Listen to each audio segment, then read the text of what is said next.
Hello folks, Brent here, driver trainer, Ferndale School District. Put this video together right now for Tim standing behind the camera.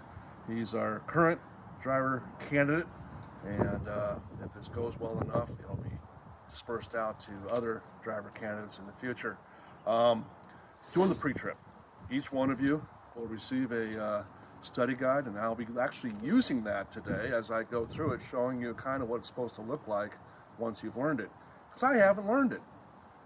Know the old pre-trip pretty well, but recently they've revamped it and changed it, and I haven't had a chance to go through and practice it. So forgive me, I'll be going through the notes just like you will be doing as you're training yourself on it. We're here with one of our buses, similar to the ones that you'll be training on once you're behind the wheel training. And unfortunately, all of our training buses are in use at the moment. They're all out on field trips and whatnot. We've been given this bus. Unfortunately, it doesn't run. So we don't have keys, we won't actually be able to do it. So we're gonna play pretend. But should at least be able to see what a pre-trip inspection looks like. So let's go ahead and head on board and get taken care of. So first thing you're gonna do when you get on the bus, and I'm gonna run this kind of like what you're going to expect to see when you're being examined for your CDL. When you arrive down there, you know you'll be taking your pre-trip test first. If you pass that, you'll be doing your skills test, otherwise known as your backing drills. And if you pass that, you'll be going out and doing your road test. Pass all three, and you've earned your CDL, and I'll go through the process to get that picked up from the Department of Licensing. But first up, you've got to do your pre-trip. First thing you're going to do is get on the bus, secure yourself in the seat. Anytime you sit down, immediately put your seatbelt on. Anytime the bus moves, if your seatbelt's on, you can fail the test. The examiner can fail you right then. So it's good every time you're sitting down to just put it on. Here in Ferndale, we operate that when you go down to take your test, you drive the bus from here to the testing site. Most often that is in Burlington. So you'll have driven down there, meaning that the seat and the mirrors will already be adjusted for you. But it's important to point that out to the examiner that it's all adjusted and ready to go for you. First thing you're going to do when they're on is put the key in the ignition and turn the bus on, but don't start it. Okay? You're going to look at your air gauge, and if it reads 90 psi, thereabouts, you're ready to go. If it's over that, you're going to want to push the brake to bring your pressure down to approximately 90 psi. Once it's there, you're ready to begin. And it's good to tell the inspector, the bus is currently at 90 psi, I'm ready to begin my test. First thing you're going to do is to start the bus and let the air compressor kick on and build the pressure to a pressure between 120 and 140 psi. And that's exactly what you're going to tell the examiner. I have started the bus and I am waiting for the air pressure to build to between 120 and 140 psi. And then just wait for that to happen.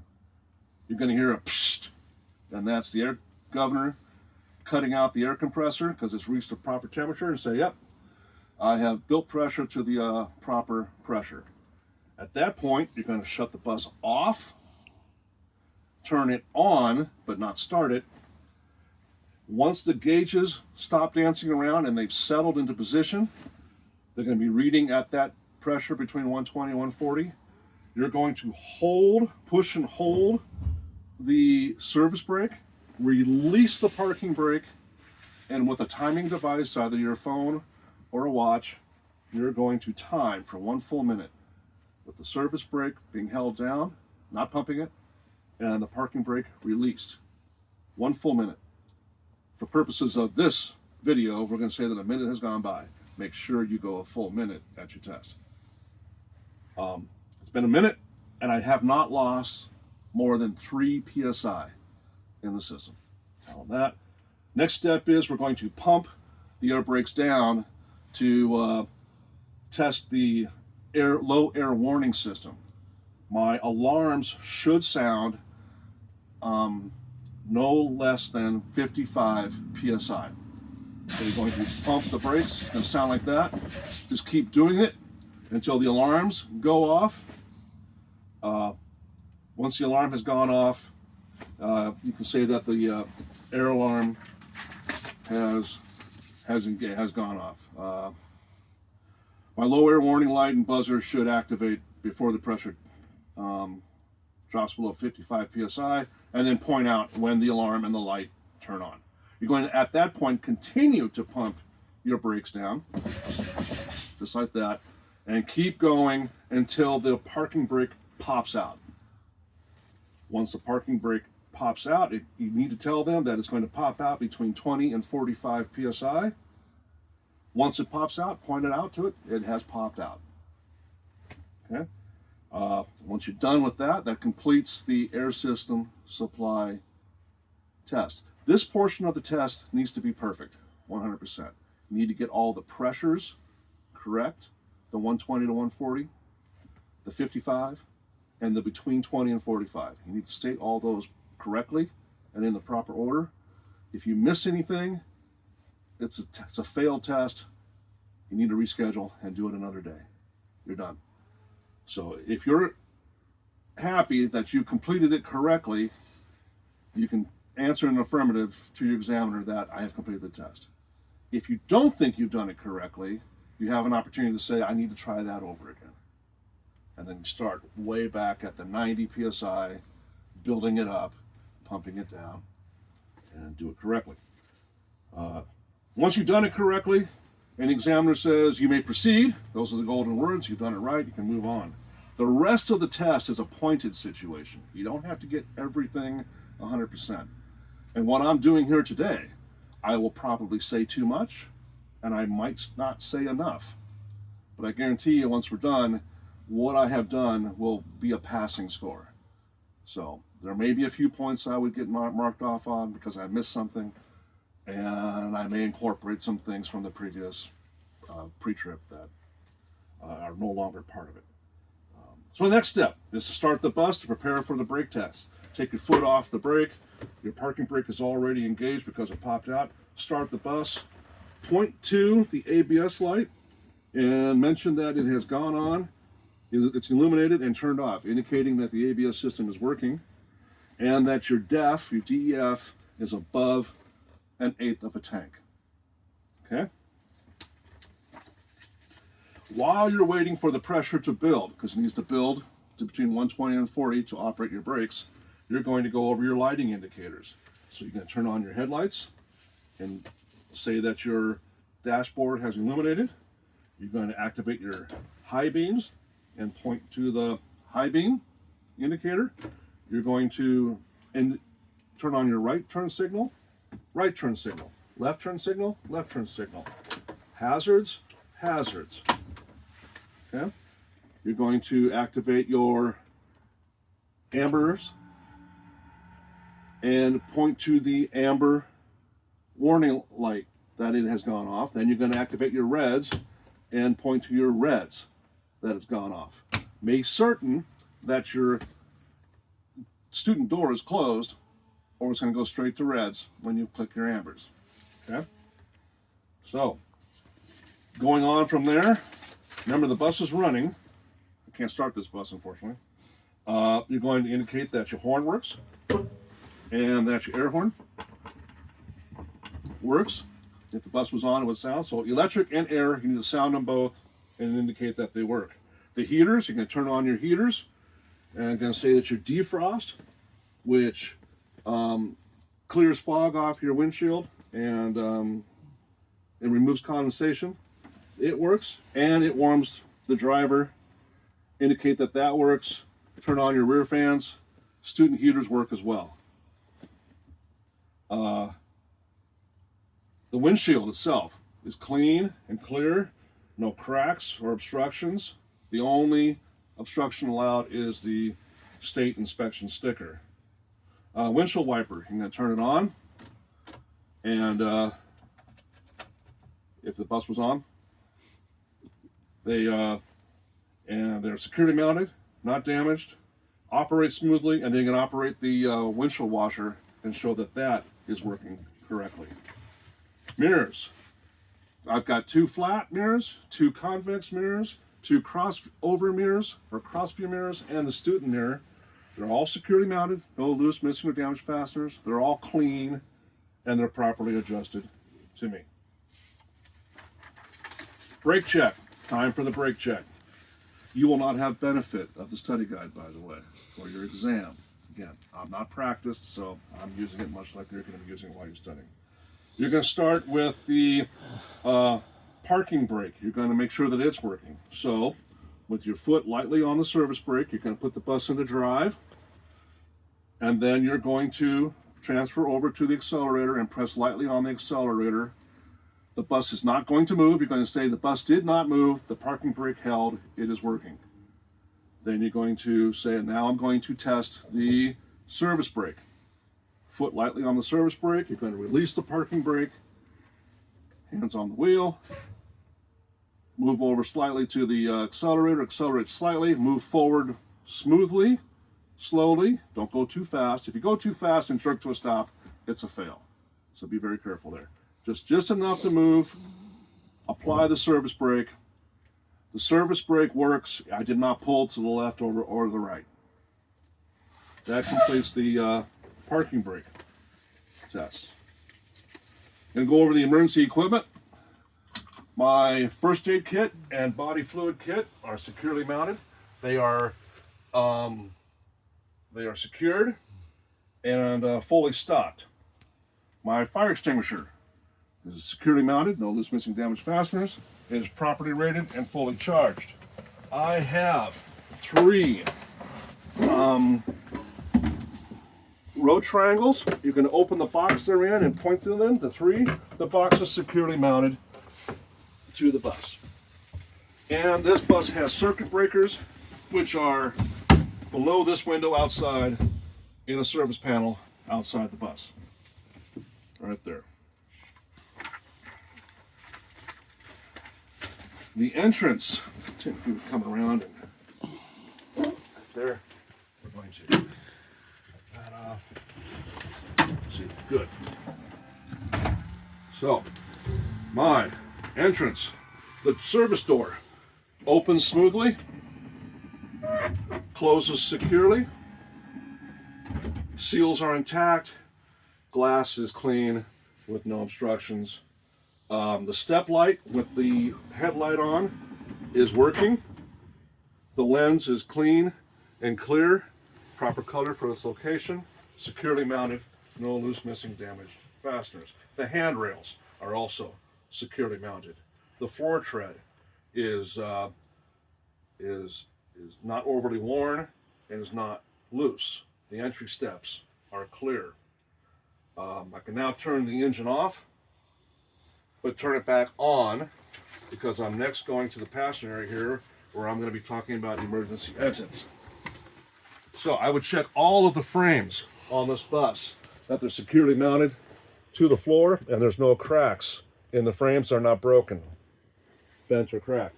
The seat cushions are securely mounted to the frames, no rips or tears.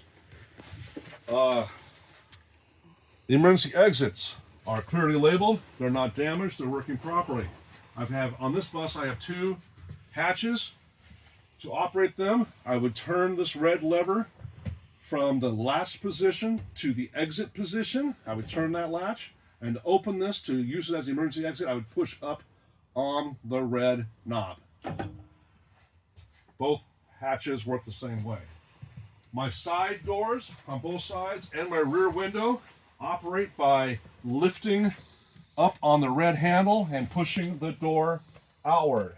When I do so, the door will open smoothly and close securely.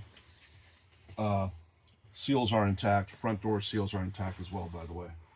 An alarm will sound. I'll demonstrate that with this door. If this bus was able to be started and I had keys to it, the alarm will sound. So you lift up on this,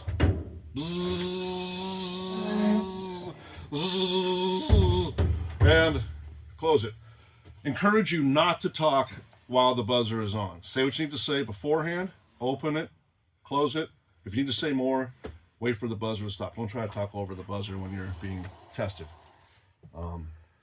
And then point out that this front door, service door, can be used as an emergency exit as well by taking the release valve here and pushing it forward to emergency. You only need to actually demonstrate the side door.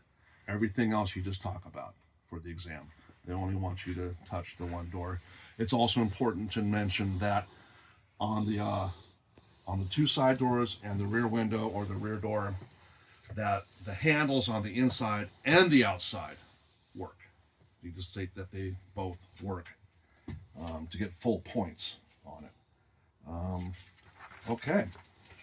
Now, you're going to ask your examiner to step outside the bus. He's going to step out, or she, open the door, let them out. Very important, once they're out, to close the door so everything works properly. Okay? The bus is on. Doesn't have to be running at this time, but just on. They're at the front of the bus now with their clipboard, and you've asked them to get out to help you check the exterior lights. You can start at the top, you can start at the bottom, it really doesn't matter. I like to start at the bottom and work my way up. Turn your headlights on, headlights. Activate the high beams, high beams. Left turn signal, right turn signal. Hazards. 8-way ambers or overhead ambers. 8-way reds or overhead reds.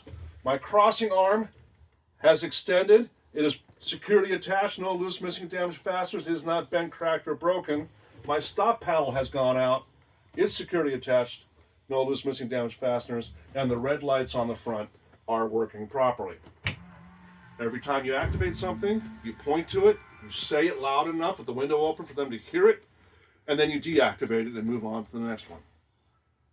If they haven't gone to the back of the bus, you may now say, could you go to the back of the bus and help me with my rear lights?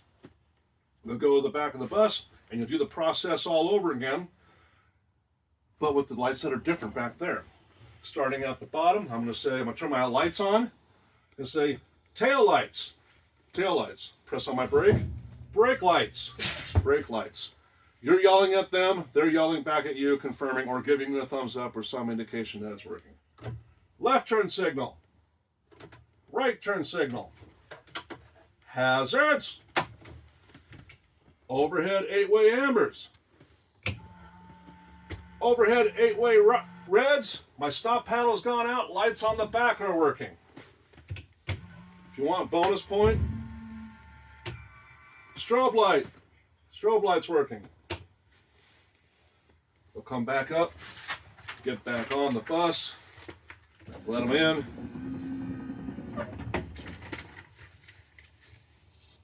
And at this point, you're going to leave the bus.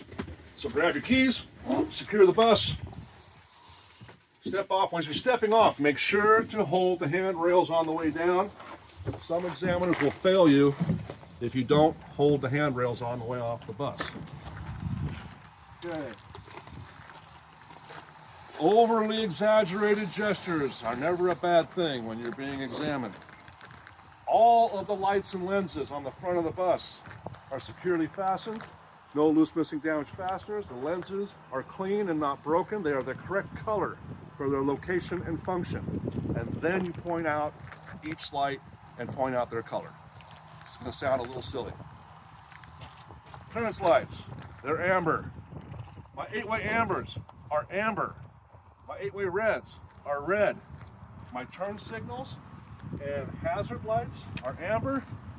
My headlights, both low and high beams, are clear in color. Reflector, meaning the school bus tape, is present. Okay. Come around. It is helpful after your brake check to turn your steering wheel all the way to the left so you have better access to point at the components you're going to need to point to under the bus on the front axle. So you're going to get down here, you're going to start with the steering box right here and say, steering box is securely mounted, it's not leaking. The steering hoses and clamps, the steering hoses are connected, the clamps are secure, they're not cracked or worn. The securing system has no missing nuts or bolts. The linkage, including the arms and rods, joints and sockets, are not worn. Okay? That's the steering system.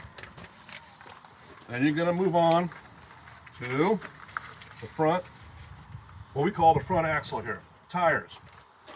Tread depth on the front of the bus is 4/32 of an inch. You can go ahead and mention that on the rear of the bus, tread depth only needs to be 2/32 of an inch.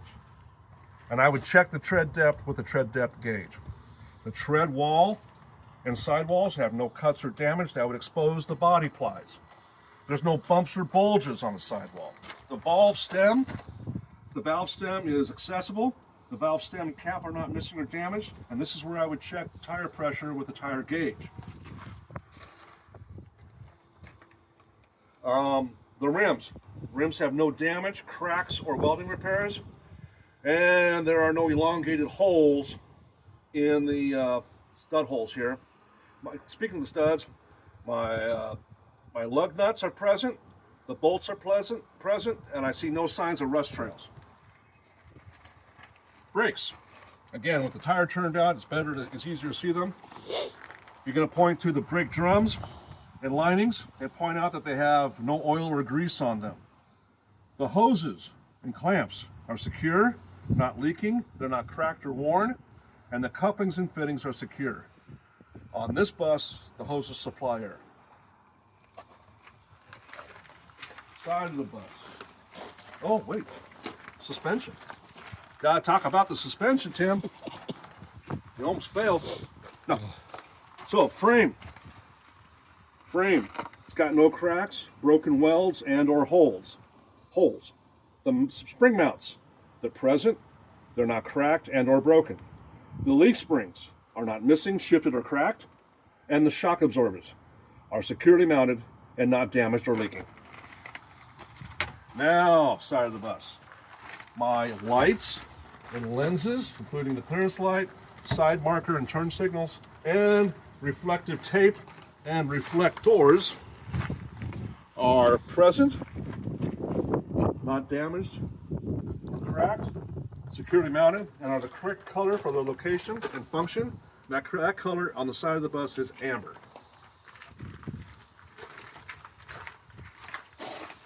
Go all the way to the rear of the bus.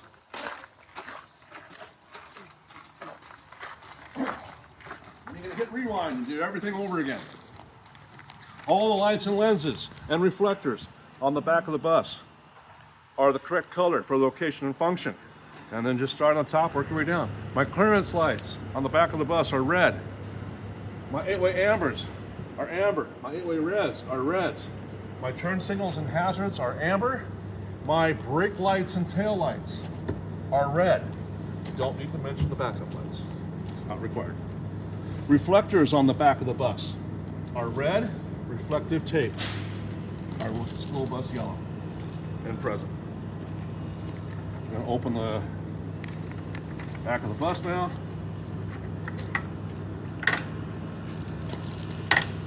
Talk about some of the components and things back here. Start with the oil. Oil, I would check the level with this dipstick. You don't actually have to pull it out. You're just going to talk about it for the exam. I would pull it out and check the level, and it needs to be somewhere between the add and full mark. Coolant. This bus has a sight glass. I'm going to check the sight glass. I should be able to see the coolant freely in the glass. No coolant visible. It's low. I need to get it topped off. Some buses have a clear plastic or translucent plastic container that you can see the level as well. It might be helpful to shake it to see it. Power steering fluid. Here's a translucent or transparent plastic container. You can see its level. It's somewhere between hot and cold, which is good. for this bus, it also actually has a dipstick as well that you can check it with. Again, you're not actually pulling it out, you're just saying what you would do. No leaks. I look under the bus and I see that there are no leaks. The hoses are all secure, they're clamped. There's no bulges or leaking from the hoses. Both the fluid hoses and the air hoses are all good.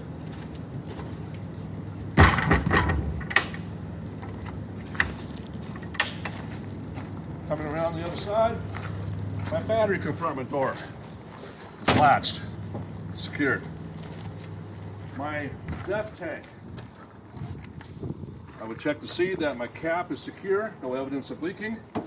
The tank is security mounted, no loose, missing, damaged fasteners, no evidence of leaking. I would check my fuel the same way. Cap is secure, no evidence of leaking. Tank is secure, no loose, missing, damaged fasteners, no evidence of leaking. That, my friends, is the school bus Washington State pre-trip. Thank you.